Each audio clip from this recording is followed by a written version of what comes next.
Listen to me very carefully, because what I'm about to tell you could save you years, maybe even decades of confusion, heartbreak, and wasted energy on men who are never going to choose you the way you deserve. I've spent over a decade studying emotional manipulation, narcissistic abuse patterns, and the specific language tactics toxic men use to control women. And I've identified 5 phrases, 5 specific combinations of words that when a man says them to you, they reveal his true intentions so clearly that ignoring them is like ignoring a fire alarm in your own house. These aren't just red flags.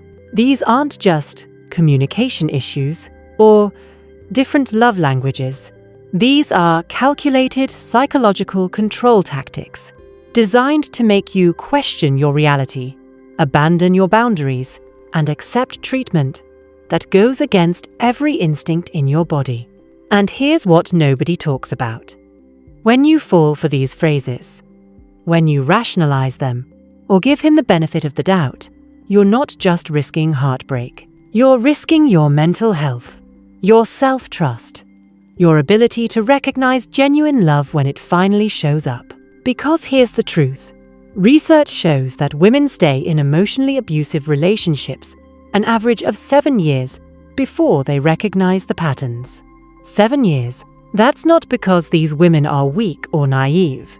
It's because these phrases are that effective at manipulating your reality. Today, I'm breaking down all 5 of these phrases. I'm showing you exactly what they mean, why they work, and what's really happening beneath the surface when he says them. But phrase number 5? This one is so subtle, so sneaky, that 99% of women don't recognize it as manipulation until years of damage have already been done. In fact, phrase number 5 is the one that kept Sarah trapped in a toxic relationship for 3 years. 3 years of her life, trying to prove something that was never going to be possible. And when she finally heard what he was really saying, everything clicked into place.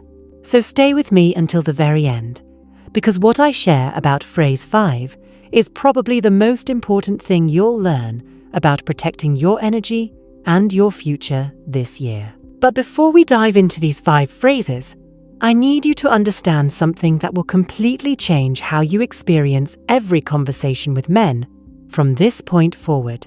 Japanese ancient wisdom teaches us that words carry energy. When someone speaks to you, they're not just communicating information. They're transferring their internal state, their intentions, and their level of respect for you directly into your energetic field. This is why certain conversations leave you feeling drained, confused, or questioning yourself even when you can't pinpoint exactly what went wrong. Your body, your intuition, was picking up on the energetic signature of manipulation, but your logical mind was trying to rationalize it away. What I'm about to share with you isn't just relationship advice. This is energetic self-defense. This is about learning to trust the whispers of your intuition before they become screams of regret. Because the right person for you will never require you to ignore your instincts. Ever. Okay, quick thing before we get into it. If this is already resonating with you, if you can feel that this information is exactly what you need to hear right now, go ahead and subscribe to this channel. I drop new training every single day on conscious relationships, feminine energy, and how to recognize and attract emotionally mature men. And trust me, you don't want to miss what's coming. All right, let's get into it.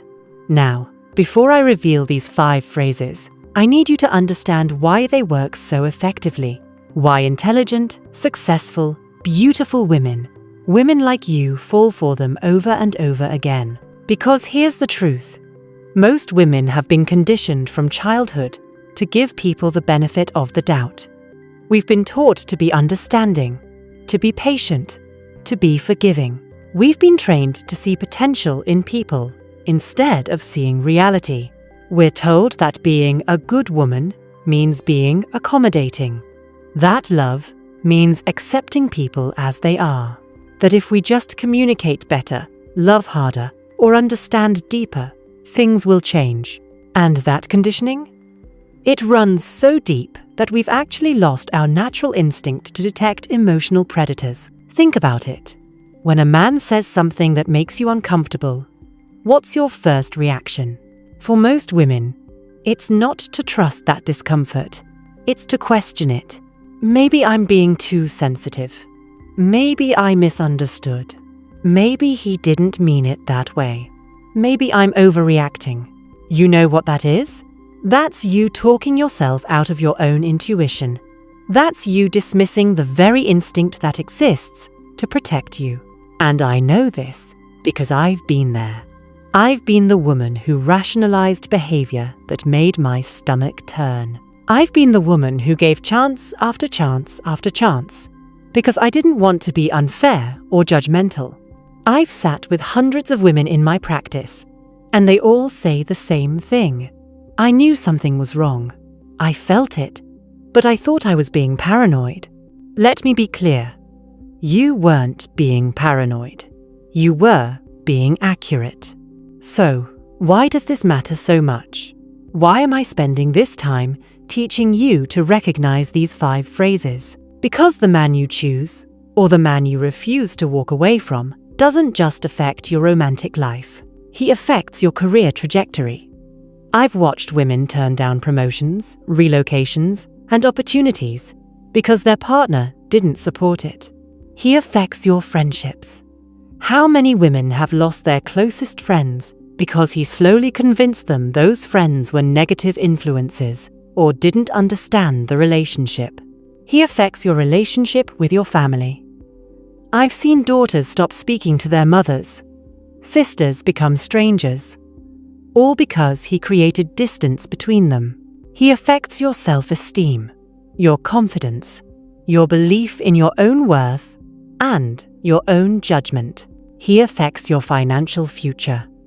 Women lose years of earning potential, savings, sometimes their entire financial security to men who manipulate them. And he affects your physical health. The stress of a toxic relationship doesn't just hurt emotionally, it manifests in your body. Anxiety, depression, autoimmune conditions, chronic pain. Your body keeps the score. So here's what I need you to understand. Choose wrong stay with a man who uses these phrases, who manipulates your reality, who makes you question your worth, and you will spend years, maybe decades, of your precious life force trying to heal from the damage.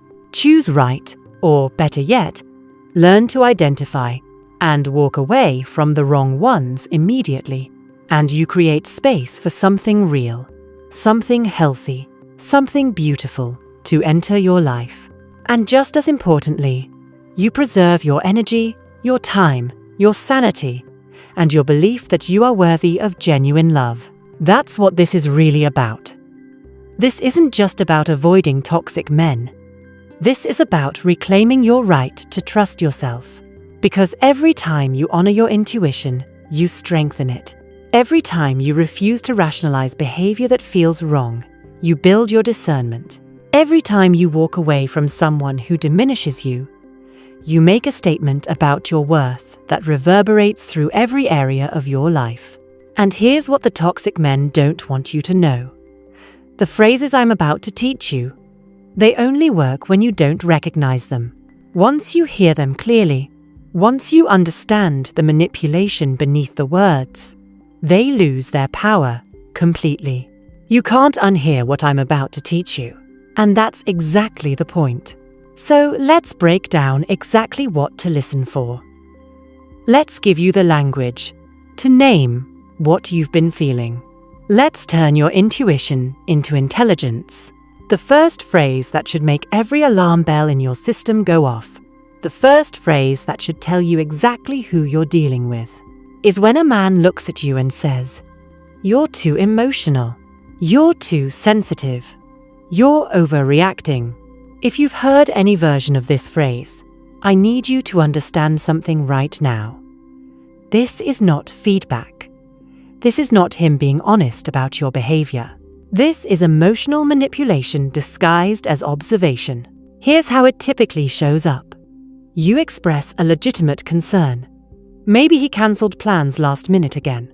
Maybe he said something that hurt your feelings. Maybe you noticed something in his behavior that doesn't add up. And instead of addressing your actual concern, instead of getting curious about why you're upset, instead of taking responsibility for his behavior, he makes the conversation about what's wrong with you.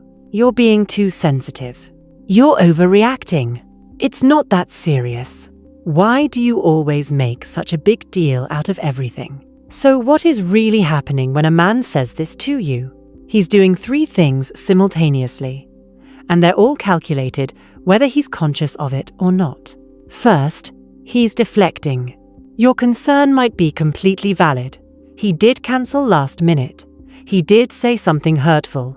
He is behaving inconsistently. But instead of addressing the actual issue, he's shifting the focus to your emotional response.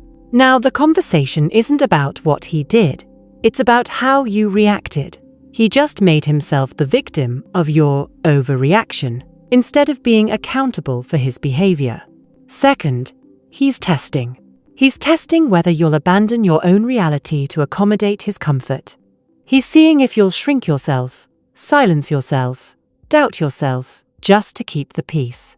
And here's what most women don't realize. If you back down even once, if you apologize for having feelings, if you minimize your own concern because he called you too sensitive, you just taught him that this tactic works, and he will use it again, and again, and again. Third, and this is the most insidious part, he's training you. He's training you to disconnect from your emotional intelligence. He's conditioning you to question every feeling, every gut instinct, every moment of intuitive knowing. Because here's what he knows, consciously or unconsciously. Your emotions are information. Your sensitivity is actually perception. Your intuition is the one thing that can protect you from his manipulation. So he needs you to stop trusting it. Now, let me show you exactly how this phrase rewires your brain over time. Because understanding the mechanism is what sets you free. The first time he says, "You're too sensitive," you might push back. You might defend yourself. You might say, "No, this is a legitimate concern." But he doubles down. He sighs. He looks frustrated. Maybe he says, "See, this is exactly what I'm talking about." You can't even have a calm conversation. Now you're in a double bind. If you continue expressing yourself, you're proving his point. If you back down, you're invalidating your own experience. So maybe you back down. Just this once. Just to stop the fight. The second time he says it, you hesitate before you even bring up your concern. You think, maybe I am being too sensitive. Maybe this isn't worth mentioning. You're already monitoring yourself. You're already second-guessing your own perceptions. By the 10th time, by the 20th time, you've stopped trusting your feelings altogether. You don't even know what you actually feel anymore because you're so busy analyzing whether your feelings are valid or too much. And that is exactly where he wants you, disconnected from the internal guidance system that would tell you to leave. Dr. Ramani Durvasula, who's one of the world's leading experts on narcissistic abuse, calls this tactic emotional invalidation. And in her research with thousands of survivors of emotionally abusive relationships, this phrase, "you're too sensitive," appears in over 80% of cases. 80%. It's not random. It's not just poor communication skills. This is a core manipulation tactic because it's incredibly effective at destabilizing your sense of reality. And here's what the research shows happens to women over time when their emotions are constantly invalidated. They develop anxiety because they're constantly second-guessing themselves. They develop depression because they've lost connection to their authentic feelings. They develop what psychologists call learned helplessness, the belief that nothing they do or say matters anyway. And they lose years, sometimes decades, rebuilding their relationship with their own emotions after they finally leave. This isn't just annoying. This is psychological damage. I want to tell you what this looks like 5 years down the line, because I work with these women every single week. They come to me and they say things like, "I don't even know how I feel about things anymore. I have to really think about it. I'm constantly asking other people if my reaction is normal. I feel like I'm going crazy because I can't trust my own judgment. I stayed for 7 years because every time I thought about leaving, I convinced myself I was just being too sensitive." Do you hear what's happening? These brilliant, capable, intuitive women have been so thoroughly gaslit about their own emotions that they've lost access to the very thing that makes them powerful. Your emotional depth is not a weakness. Your sensitivity is not a flaw. Your ability to feel deeply, to notice inconsistencies, to pick up on energy shifts that's not too much. That's perception. That's intelligence. That's your feminine intuition doing exactly what it's designed to do: protect you. Now, let me show you what this looks like when a man actually respects you, because you deserve to know the difference. When you express a concern to an emotionally mature man, here's what happens. He gets curious. He doesn't get defensive. He doesn't dismiss you. He gets curious about your experience. He says things like, "Help me understand what you're feeling. I didn't realize that affected you that way. Tell me more. Even if I don't fully understand it yet, I can see this matters to you." He validates your emotions, even when he doesn't initially agree with your perspective. He says, "I can see why you'd feel that way given what you experienced." Not, "You shouldn't feel that way." Not, "That doesn't make sense." He acknowledges that your feelings are real and valid, even if he sees the situation differently. And here's the most important part. He sees your emotional depth as valuable, not problematic. He understands that a woman who feels deeply also loves deeply, cares deeply, shows up deeply. He recognizes your sensitivity as one of your greatest strengths, not something that needs to be fixed or managed. That's what healthy looks like. That's what you deserve. And I promise you, men like this exist. But you'll never recognize them if you're busy trying to convince someone else that your feelings matter. So here's what I want you to do the next time. And there will be a next time if you're dealing with this type of man. The next time someone tells you you're too sensitive, I want you to hear what he's really saying. He's not saying you're too sensitive. He's saying, "Your feelings are inconvenient to me. I don't want to be accountable for my behavior. I need you to stop trusting yourself so I can control the narrative." And once you hear that, you get to decide what you do with that information. You get to decide if that's the kind of man you want to build a life with. You get to decide if you're willing to spend years disconnecting from yourself to make him comfortable. You get to decide if your peace is worth more than his approval. Now, you're too sensitive invalidates your emotions. It makes you question your right to feel. But phrase number 2? This one is even more insidious because it disguises cruelty as virtue. Phrase number 2 is something I hear in almost every toxic relationship. And it's devastating because it makes you feel like you should be grateful for abuse. And then he looks at you and says, "I'm just being honest." This phrase, this one makes my blood boil because it's cruelty dressed up as care. It's abuse wearing the mask of authenticity. And it works so effectively because we've been conditioned to value honesty above almost everything else. We're told that honest people are rare, that someone who tells it like it is doing us a favor. So when someone delivers a knife to your heart and then says, "I'm just being honest," your brain short-circuits. Because how do you argue with honesty? Let me tell you about a woman I worked with. We'll call her Sarah. Sarah's a litigation attorney. Sharp, articulate, successful. The kind of woman who can dismantle an opponent's argument in seconds. But in her relationship, she couldn't figure out why she felt so small. Her partner had this habit. Whenever they were out with friends, with family, even alone, he would make observations about her. You know, You've put on a little weight lately. I'm just being honest. That dress isn't really flattering on you. I'm just being honest. You laughed way too loud at dinner. It was kind of embarrassing. But I'm just being honest. Your sister is kind of a mess, honestly. I don't know why you take her advice. I'm just being honest. And here's what happened to Sarah, this brilliant, confident attorney who dismantles arguments for a living. She started changing everything about herself. She lost 20 pounds. She stopped wearing bright colors. She became quiet in social settings, monitoring every laugh, every word. She distanced herself from her sister.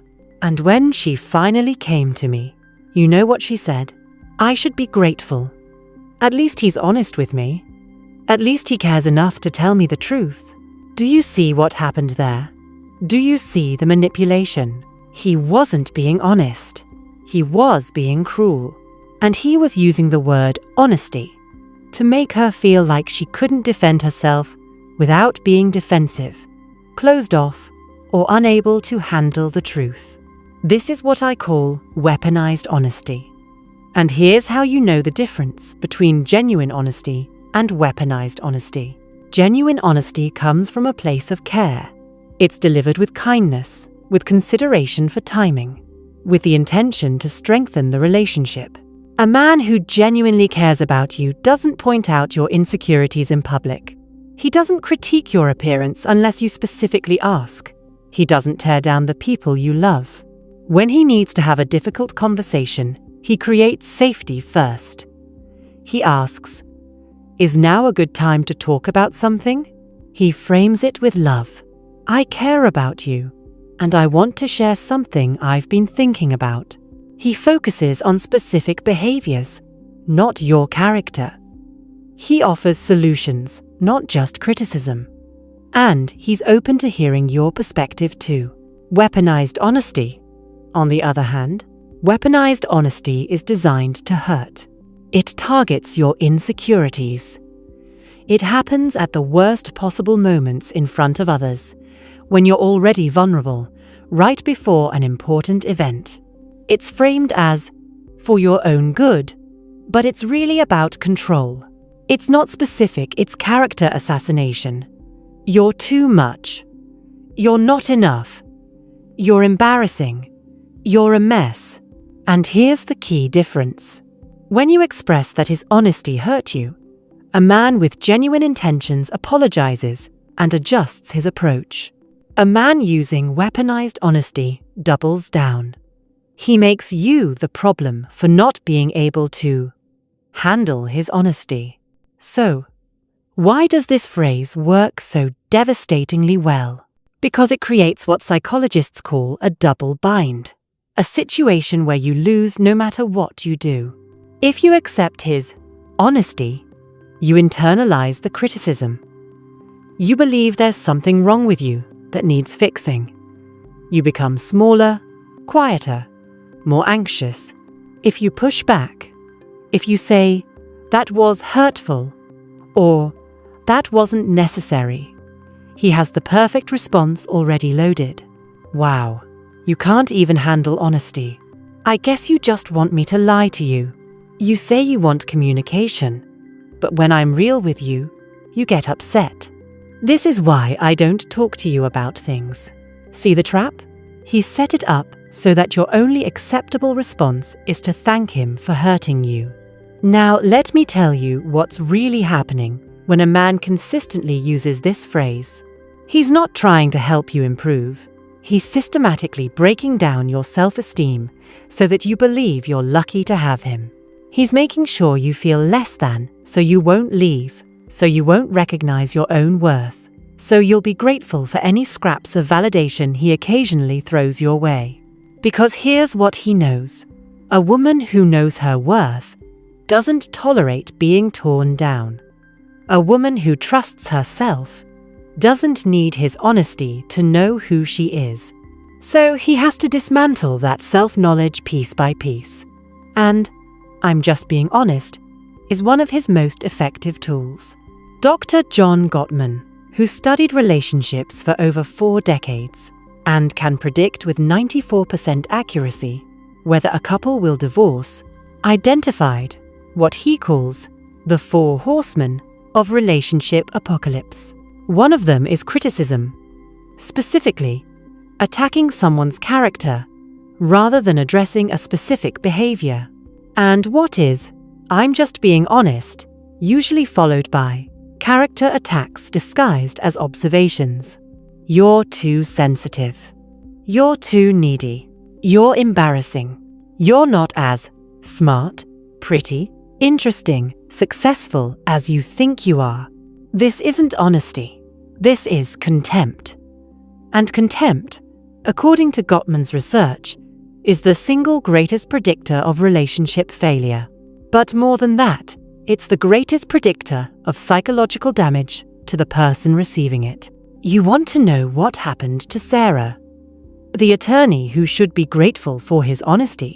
It took her 2 years after leaving that relationship to wear bright colors again. 2 years to laugh freely without monitoring the volume. 2 years to trust her own judgment about her body, her choices, her relationships. She told me, I didn't even realize I'd become a shell of myself until I started remembering who I was before him. That's the cost of honesty. That's really cruelty. You lose yourself, and it takes years to find your way back. Because here's what you need to know. Real honesty in a healthy relationship looks completely different. A man who truly loves you delivers difficult truths with kindness. He waits for the right moment. He asks permission to share something vulnerable. He says things like, "Hey, can we talk about something that's been on my mind? I want to make sure I'm approaching this in a way that feels good for both of us. I noticed something, and I'm wondering if we can explore it together. I care about you, and because I care, I want to share something I've been thinking about. Is now a good time?" Notice the difference? There's care in every word. There's respect for your emotional state. There's an invitation to dialogue, not a pronouncement of judgment. And when he shares the actual concern, it's specific. It's about behavior, not character, and it comes with love attached. Not, "You're too much," but, "I noticed you seemed stressed this week. I'm wondering if there's something I can do to support you." Not, "You're embarrassing," but, "I felt uncomfortable when specific thing happened. Can we talk about how we want to handle situations like that?" Real honesty builds up. Weaponized honesty tears down. Real honesty creates safety. Weaponized honesty creates fear. Real honesty invites dialogue. Weaponized honesty shuts you down. So, here's what I want you to do the next time someone says, "I'm just being honest," after saying something cruel. I want you to ask yourself one question. Is this honesty serving my growth, or is it serving his control? Because real honesty serves growth. It's specific, it's kind, it's timely. It's delivered with care for your well-being. Weaponized honesty serves control. It's vague. It's cruel. It's poorly timed. It's delivered with disregard for your feelings. And here's what you need to remember. You are not obligated to accept every truth someone throws at you. You are not required to internalize someone else's opinion of you. You are absolutely allowed to say, "That was unkind," and honesty doesn't require cruelty. You get to decide whose voice you let into your head. You get to decide what kind of honesty you allow in your life. And a man who truly loves you will never make you feel bad for setting that boundary. Now, "I'm just being honest" attacks your character. It makes you feel like there's something fundamentally wrong with you. But phrase number 3, this one is different. This one doesn't attack you directly. Instead, it flips the script entirely. It makes you the villain for having needs, for having standards, for having boundaries. Phrase number 3 is particularly insidious because it sounds so reasonable on the surface. It sounds like he's just expressing his feelings. But what he's really doing is making your boundaries sound like character flaws. The third phrase that reveals he's manipulating you is when you express a need, set a boundary, or voice a concern, and he looks at you and says, "You're being controlling." This phrase makes me angrier than almost any other manipulation tactic, because it takes something healthy boundaries and weaponizes them against you. It takes your completely reasonable needs and reframes them as character flaws. It makes asking for basic respect sound like you're being demanding, unreasonable, or, here's the word they love, controlling. And here's why this phrase is so insidious. It trains you to stop advocating for yourself in the relationship. It makes you afraid to have needs, to set boundaries, to ask for what you require to feel safe and valued.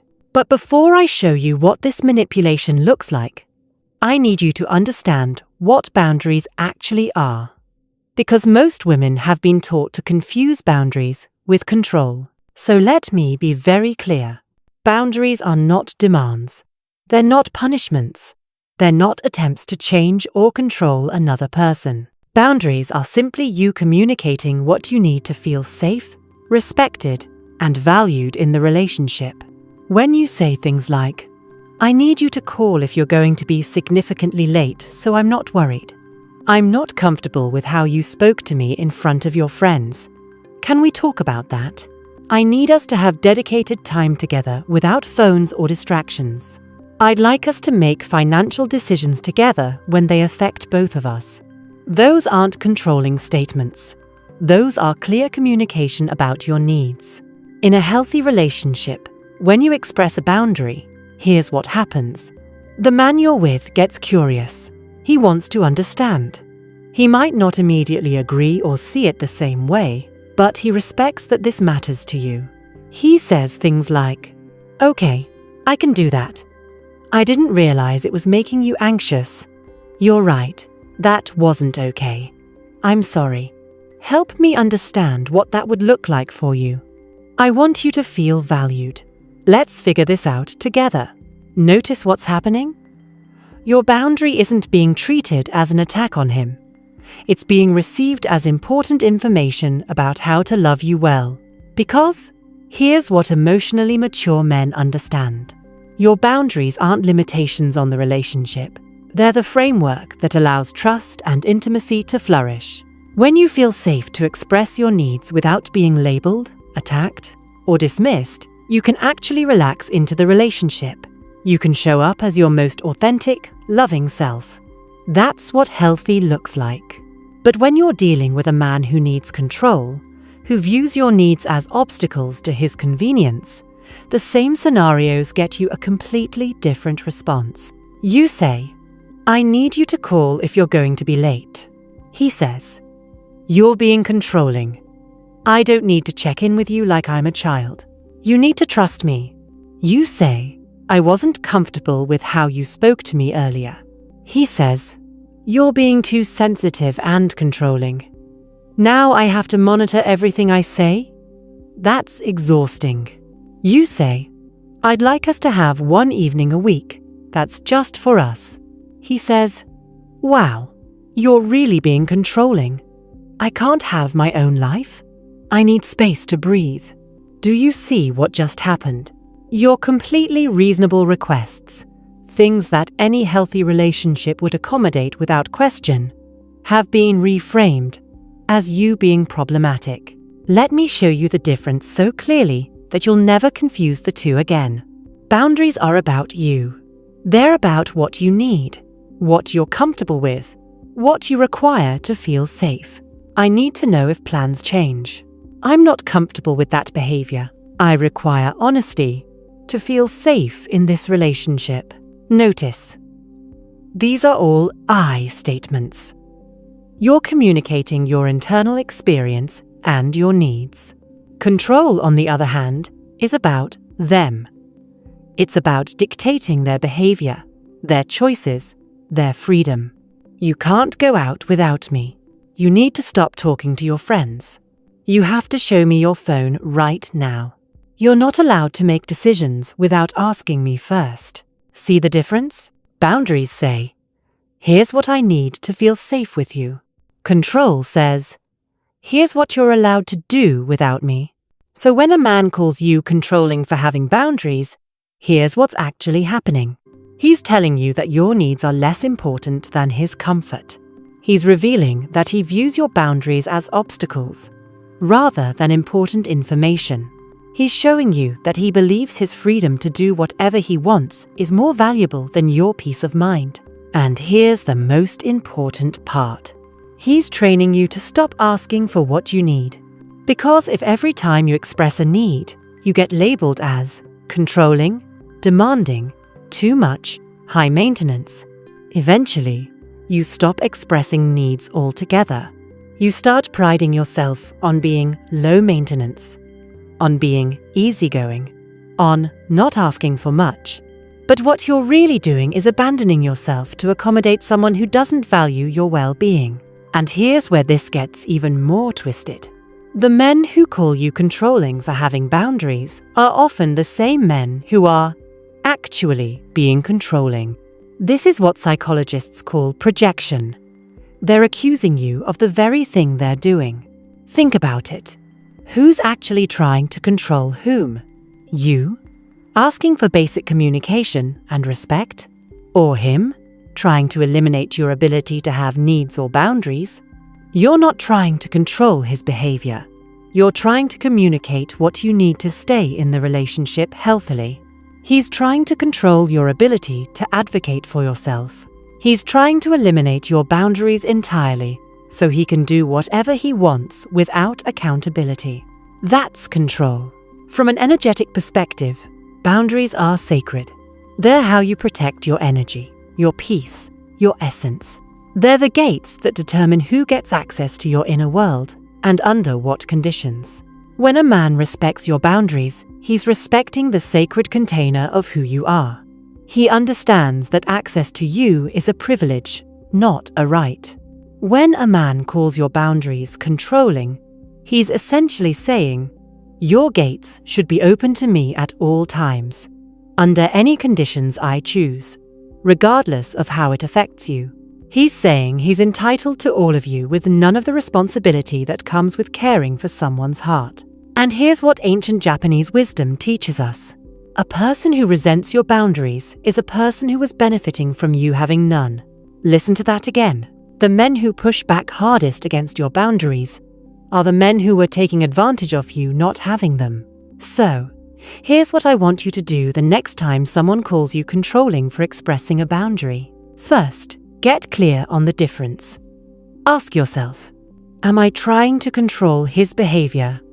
Or am I communicating my needs? Am I dictating what he can and can't do? Or am I explaining what I need to feel safe and valued? Am I demanding he change? Or am I giving him information about how to be in relationship with me? If you're honestly communicating your needs, expressing your boundaries, or asking for basic respect, you're not being controlling. Period. Second, notice his response. Does he get curious about your needs? Or does he get defensive about his freedom? Does he want to understand you better? Or does he want to shut you down? Does he adjust his behavior because he cares about your peace? Or does he double down on labeling you as the problem? His response tells you everything you need to know about whether he values the relationship or just values access to you. And finally, I need you to hear this. You are not high maintenance for having standards. You are not controlling for having boundaries. You are not demanding for expecting basic respect and communication. Any man who makes you feel bad for knowing what you need is a man who doesn't want to meet those needs. And that tells you exactly what you need to know. The right man for you doesn't just tolerate your boundaries, he celebrates them, because he understands that a woman who knows what she needs is a woman who can show up fully in the relationship. Your boundaries aren't walls keeping love out. They're the foundation that allows real love to build. Now, your being controlling tries to eliminate your boundaries by making them sound unreasonable. But phrase number 4? This one is different because it sounds like vulnerability. It sounds like honesty. It sounds like he's being open with you about where he is emotionally. But what he's actually doing is keeping you in relationship limbo. giving you just enough to keep you hoping, but never enough to feel secure. Phrase number 4 is devastating because it traps you in what I call the waiting room of love. The 4th phrase that reveals he's manipulating you is when he's acting like you're in a committed relationship, texting you constantly, spending most of his time with you, introducing you to his friends and family. But when you ask for clarity or commitment, he looks at you and says, "I'm not ready for a relationship right now." This phrase, this one breaks my heart because it sounds so honest, so vulnerable, so reasonable. He's just being honest about where he is emotionally, right? He's not leading you on. He's telling you the truth. You should appreciate his transparency. Except, here's what nobody tells you. If a man is telling you he's not ready for a relationship, while simultaneously acting like you're in a relationship, he's not being honest. Let me paint you a picture of what this actually looks like. Because if you're in it right now, you need to see it clearly. He texts you every morning. Good morning messages. Throughout the day. Good night texts. Constant communication. He spends most of his free time with you. You see each other multiple times a week. You have inside jokes. You know each other's routines. He's introduced you to his friends, maybe even his family. You go to events together. You have a drawer at his place. He has a toothbrush at yours. You're emotionally intimate. He tells you about his childhood, his fears, his dreams. He cries in front of you. He calls you when something good happens. You're the first person he wants to share things with. You're probably physically intimate. You're sleeping together. Maybe exclusively. Maybe he's said he's not seeing anyone else. You are, by every measurable standard, in a relationship. Except, you're not. Because he's not ready. So let me show you the impossible position this phrase puts you in. If you stay and accept the situation, you're agreeing to give him all the benefits of a committed relationship. Your time, your energy, your emotional labor, your physical intimacy, your loyalty, while he maintains the freedom to walk away at any moment without guilt.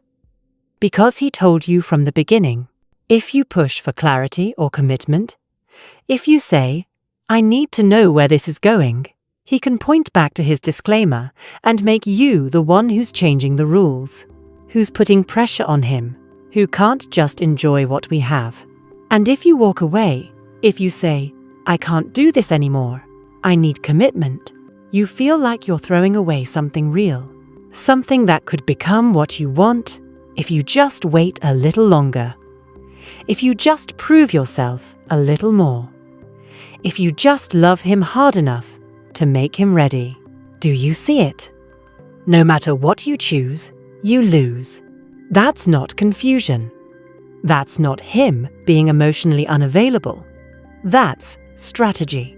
So here's what's actually happening when a man gives you the experience of a relationship while refusing to call it one. He wants you, but he wants you available. He wants your emotional support when he's struggling, but he doesn't want the responsibility of being your partner. He wants your physical intimacy, but he doesn't want to be accountable to you. He wants you to be loyal to him, but he wants to keep his options open. He wants the girlfriend experience without the girlfriend commitment. And here's the most important thing you need to understand. When a man wants to be with you, really be with you, there's no confusion. There's no, "I'm not ready." There's no, "Let's just see where this goes." When a man recognizes your value and wants to secure his place in your life, he moves with intention and clarity. He doesn't keep you in limbo. He doesn't make you guess. He doesn't give you breadcrumbs and call it a meal. I know this is hard to hear, but you need to hear it. He's not ready for a relationship. He's not ready for a relationship with you. And I know that hurts. I know you want to believe that if you just wait, if you just prove yourself, if you just love him well enough, he'll suddenly be ready. But here's what I've seen happen over and over and over again. The same man who was not ready for a relationship with you will meet someone else 6 months after you finally walk away, and he'll be engaged within a year. Not because he suddenly became ready, but because he met someone he wanted to be ready for. From an energetic perspective, the waiting room is one of the most draining places you can exist. You're pouring your energy into something that has no container. You're investing in a future that he won't commit to.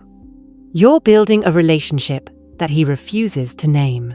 And every day you stay, you're making yourself unavailable for a man who would choose you clearly, proudly, without hesitation. Every day you spend trying to convince someone to want you is a day you're not available to be found by someone who already does. So, here's what I want you to do if you're hearing this phrase. Believe him. When a man tells you he's not ready for a relationship, believe him the first time. Don't wait around to see if he becomes ready. Don't try to prove you're worth being ready for, and then match his energy. If he's not ready for a relationship, then you're not available for a situationship. If he wants to keep his options open, then so do you. If he can't commit to you, then you're not committing your time, energy, and heart to him. But here's what I actually recommend. Walk away. Completely. Not to make him chase you. Not to play games. Not to prove a point. Walk away because you deserve someone who is ready, who is sure, who doesn't need to be convinced of your value. Walk away because your time is valuable, your energy is precious, and your heart deserves more than the waiting room. I want you to hear this.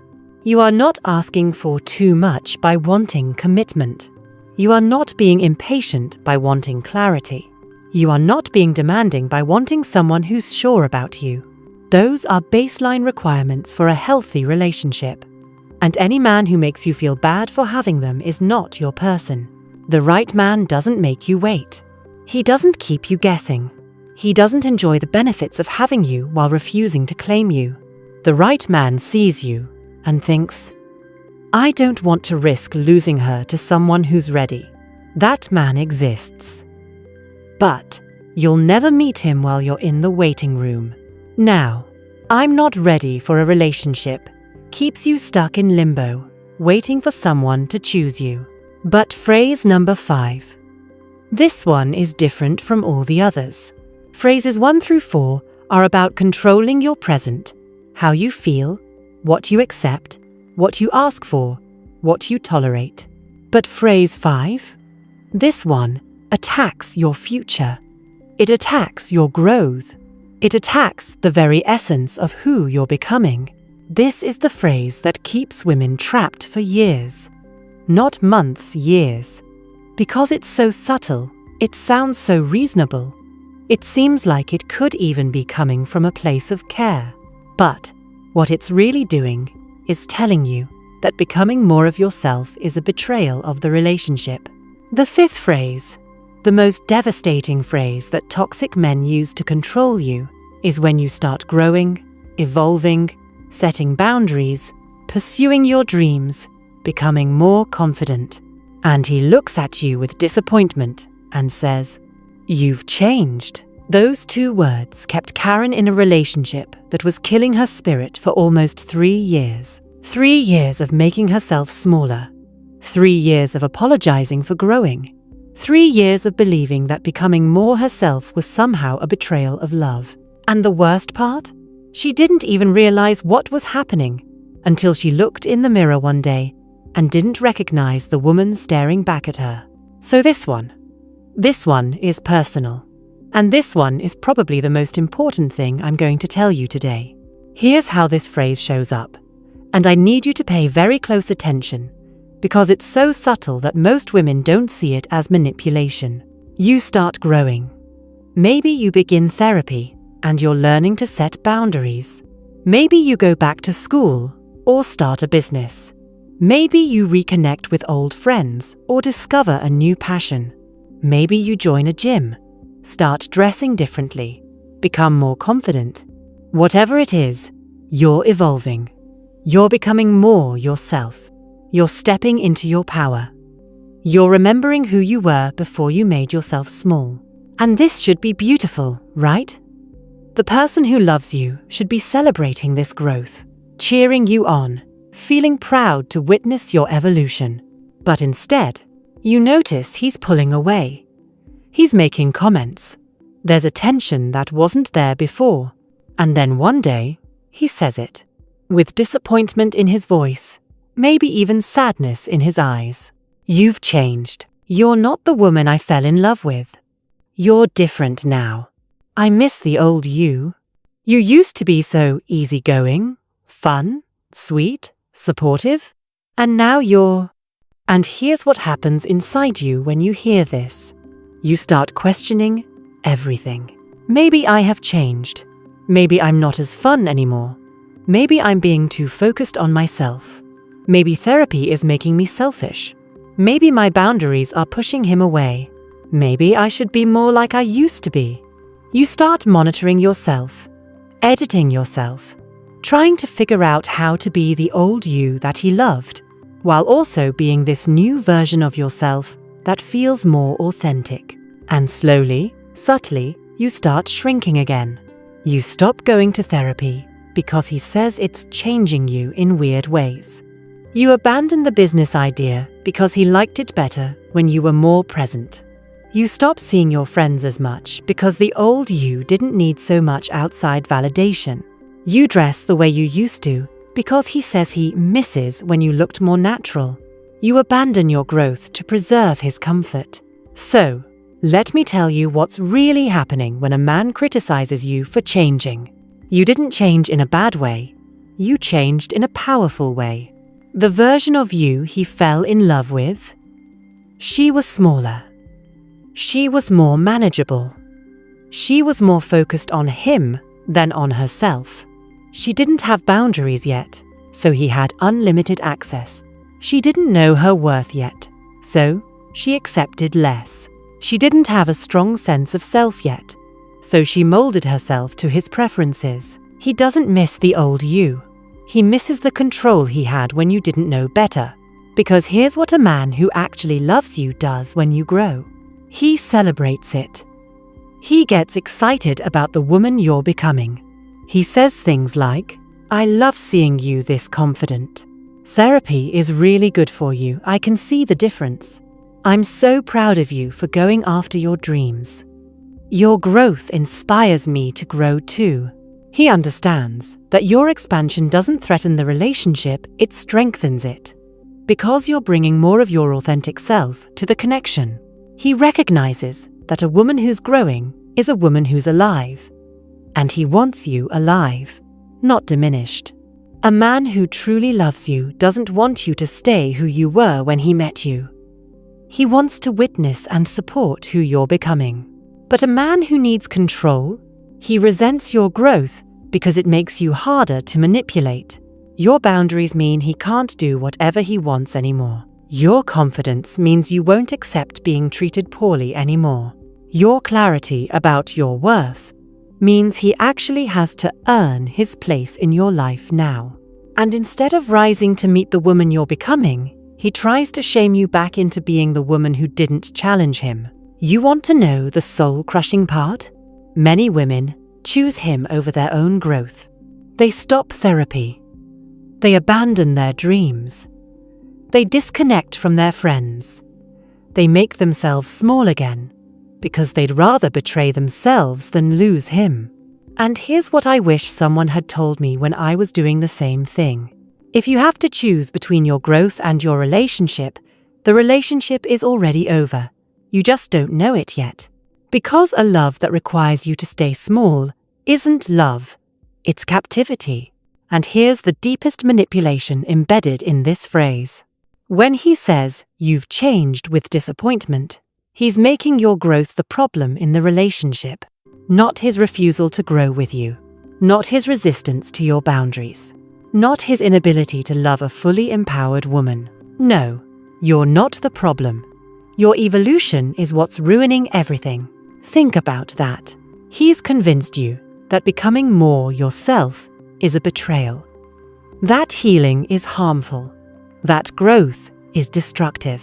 That's not love. That's Psychological imprisonment.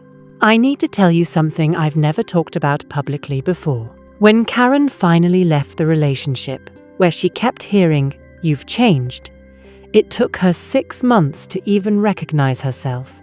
6 months to remember that she used to paint, that she loved dancing, that she had dreams bigger than making someone else comfortable.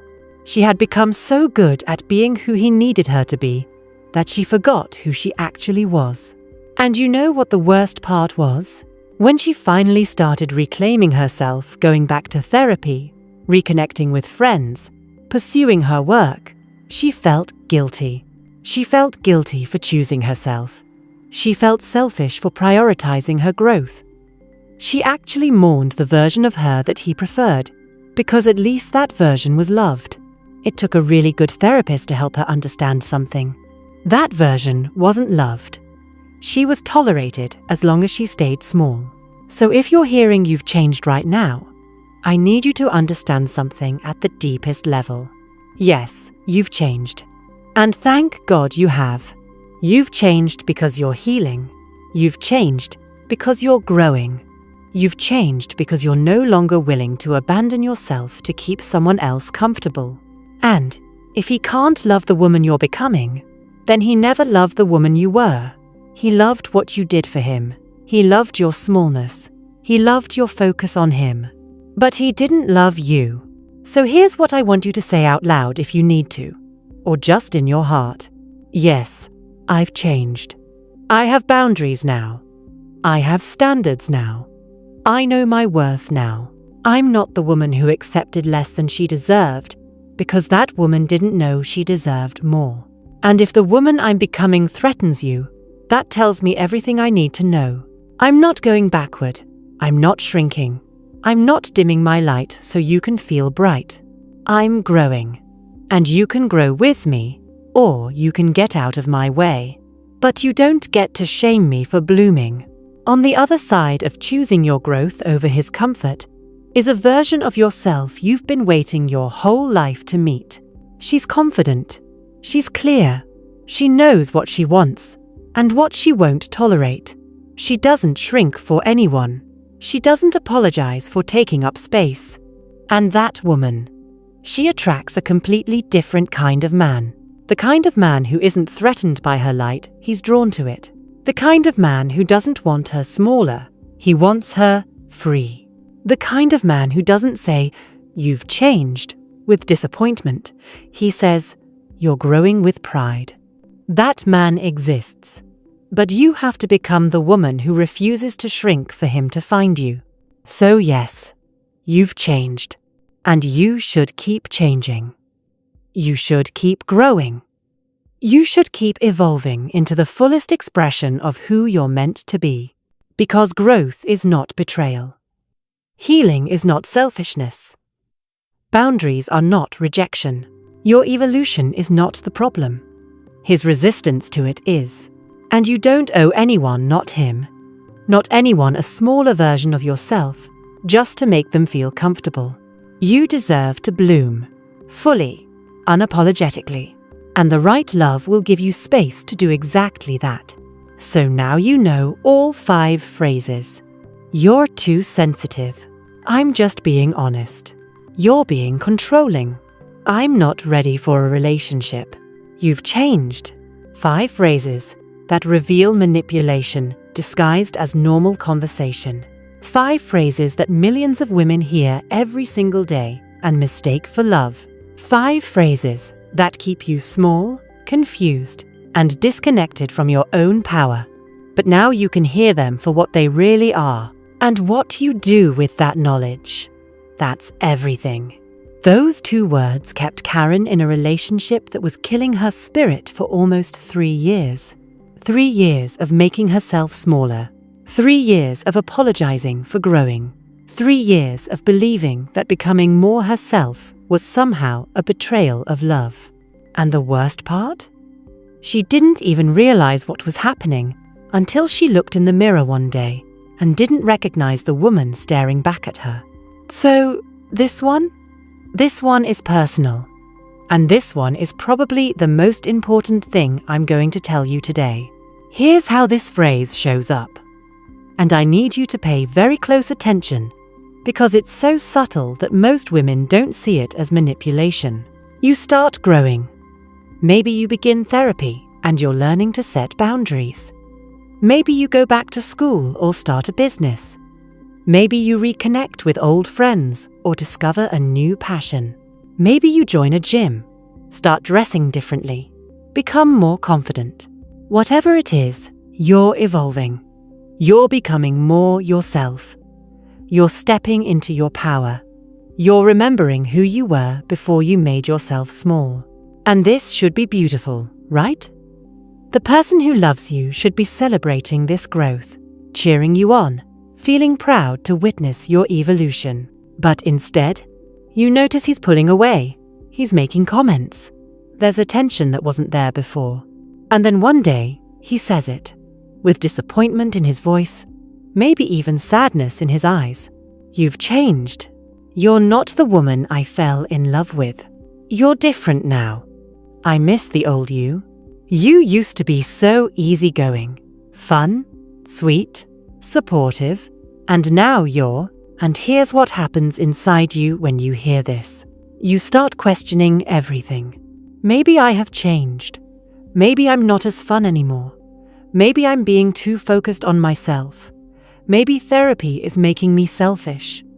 Maybe my boundaries are pushing him away. Maybe I should be more like I used to be. You start monitoring yourself, editing yourself, trying to figure out how to be the old you that he loved, while also being this new version of yourself that feels more authentic. And slowly, subtly, you start shrinking again. You stop going to therapy because he says it's changing you in weird ways. You abandon the business idea because he liked it better when you were more present. You stop seeing your friends as much because the old you didn't need so much outside validation. You dress the way you used to because he says he misses when you looked more natural. You abandon your growth to preserve his comfort. So let me tell you what's really happening when a man criticizes you for changing. You didn't change in a bad way. You changed in a powerful way. The version of you he fell in love with? She was smaller. She was more manageable. She was more focused on him than on herself. She didn't have boundaries yet, so he had unlimited access. She didn't know her worth yet, so she accepted less. She didn't have a strong sense of self yet, so she molded herself to his preferences. He doesn't miss the old you. He misses the control he had when you didn't know better. Because here's what a man who actually loves you does when you grow. He celebrates it. He gets excited about the woman you're becoming. He says things like, "I love seeing you this confident. Therapy is really good for you. I can see the difference. I'm so proud of you for going after your dreams. Your growth inspires me to grow too." He understands that your expansion doesn't threaten the relationship, it strengthens it.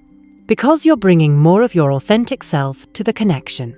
He recognizes that a woman who's growing is a woman who's alive. And he wants you alive, not diminished. A man who truly loves you doesn't want you to stay who you were when he met you. He wants to witness and support who you're becoming. But a man who needs control? He resents your growth because it makes you harder to manipulate. Your boundaries mean he can't do whatever he wants anymore. Your confidence means you won't accept being treated poorly anymore. Your clarity about your worth means he actually has to earn his place in your life now. And instead of rising to meet the woman you're becoming, he tries to shame you back into being the woman who didn't challenge him. You want to know the soul-crushing part. Many women choose him over their own growth. They stop therapy. They abandon their dreams. They disconnect from their friends. They make themselves small again because they'd rather betray themselves than lose him. And here's what I wish someone had told me when I was doing the same thing. If you have to choose between your growth and your relationship, the relationship is already over. You just don't know it yet. Because a love that requires you to stay small isn't love. It's captivity. And here's the deepest manipulation embedded in this phrase. When he says you've changed with disappointment, he's making your growth the problem in the relationship, not his refusal to grow with you, not his resistance to your boundaries, not his inability to love a fully empowered woman. No, you're not the problem. Your evolution is what's ruining everything. Think about that. He's convinced you that becoming more yourself is a betrayal, that healing is harmful, that growth is destructive. That's not love. That's psychological imprisonment. I need to tell you something I've never talked about publicly before. When Karen finally left the relationship where she kept hearing "you've changed," it took her 6 months to even recognize herself. 6 months to remember that she used to paint, that she loved dancing, that she had dreams bigger than making someone else comfortable. She had become so good at being who he needed her to be that she forgot who she actually was. And you know what the worst part was? When she finally started reclaiming herself, going back to therapy, reconnecting with friends, pursuing her work, she felt guilty. She felt guilty for choosing herself. She felt selfish for prioritizing her growth. She actually mourned the version of her that he preferred, because at least that version was loved. It took a really good therapist to help her understand something. That version wasn't loved. She was tolerated as long as she stayed small. So if you're hearing "you've changed" right now, I need you to understand something at the deepest level. Yes, you've changed, and thank God you have. You've changed because you're healing. You've changed because you're growing. You've changed because you're no longer willing to abandon yourself to keep someone else comfortable. And if he can't love the woman you're becoming, then he never loved the woman you were. He loved what you did for him. He loved your smallness. He loved your focus on him. But he didn't love you. So here's what I want you to say out loud if you need to, or just in your heart. Yes, I've changed. I have boundaries now. I have standards now. I know my worth now. I'm not the woman who accepted less than she deserved, because that woman didn't know she deserved more. And if the woman I'm becoming threatens you, that tells me everything I need to know. I'm not going backward. I'm not shrinking. I'm not dimming my light so you can feel bright. I'm growing. And you can grow with me, or you can get out of my way, but you don't get to shame me for blooming. On the other side of choosing your growth over his comfort is a version of yourself you've been waiting your whole life to meet. She's confident. She's clear. She knows what she wants and what she won't tolerate. She doesn't shrink for anyone. She doesn't apologize for taking up space. And that woman, she attracts a completely different kind of man. The kind of man who isn't threatened by her light, he's drawn to it. The kind of man who doesn't want her smaller, he wants her free.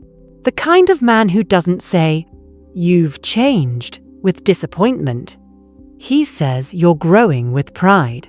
That man exists. But you have to become the woman who refuses to shrink for him to find you. So yes, you've changed. And you should keep changing. You should keep growing. You should keep evolving into the fullest expression of who you're meant to be. Because growth is not betrayal. Healing is not selfishness. Boundaries are not rejection. Your evolution is not the problem. His resistance to it is. And you don't owe anyone, not him, not anyone, a smaller version of yourself just to make them feel comfortable. You deserve to bloom, fully, unapologetically. And the right love will give you space to do exactly that. So now you know all 5 phrases. You're too sensitive. I'm just being honest. You're being controlling. I'm not ready for a relationship. You've changed. 5 phrases that reveal manipulation disguised as normal conversation. 5 phrases that millions of women hear every single day and mistake for love. 5 phrases that keep you small, confused, and disconnected from your own power. But now you can hear them for what they really are. and what you do with that knowledge. That's everything. I know that was a lot. And if you're sitting there right now, feeling a mix of emotions, maybe anger, maybe sadness, maybe relief, that you finally have language for what you've been experiencing, all of that is completely valid.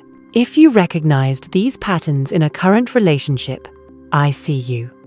If you're grieving time lost in a past relationship, I see you. If you're feeling empowered and clear for the first time in years, I see you too. But I need you to understand something important. This information isn't meant to make you cynical about love. It's not meant to make you suspicious of every man you meet. It's not meant to close your heart. This is about discernment.